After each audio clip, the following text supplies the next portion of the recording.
Hello viewers, আসসালামু আলাইকুম। আমি মমতাজ কুকিং ফুড থেকে মমতাজ বলছি। আপনারা যে যেখানে আছেন আশা করি সবাই ভালো আছেন। আমি আলহামদুলিল্লাহ আল্লাহর অশেষ মেহেরবানিতে আপনাদের দোয়ায় ভালো আছি। আজকে আমি আপনাদের জন্য একটা রেসিপি নিয়ে আসছি, তা হলো গ্রাম বাংলার ঐতিহ্যবাহী খাবার পান্তা ভাত।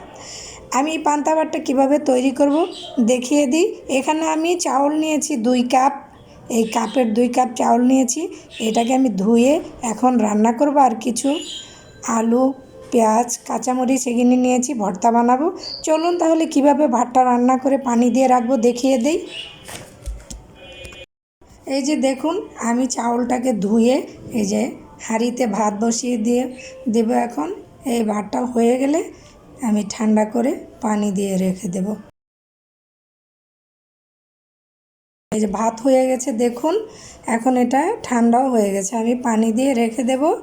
সকালবেলা এটাকে ভর্তা দিয়ে পরিবেশন করব।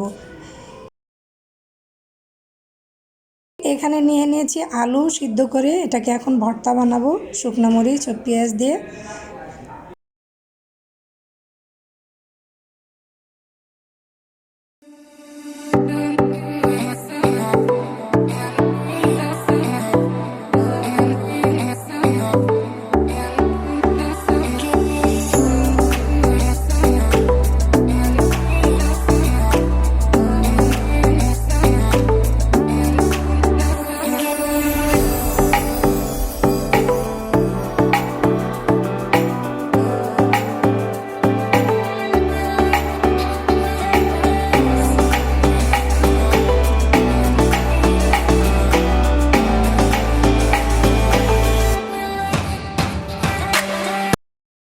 দেখুন তৈরি হয়ে গেছে পান্তা ভাত।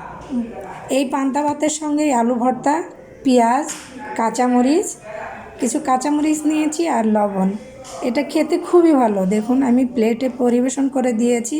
আপনাদের যদি ভালো লাগে অবশ্যই লাইক দিবেন, কমেন্ট করবেন। আবার ফিরে আসবো ইনশাল্লাহ অন্য কোনো রেসিপি নিয়ে। আল্লাহ হাফেজ, আসসালামু আলাইকুম।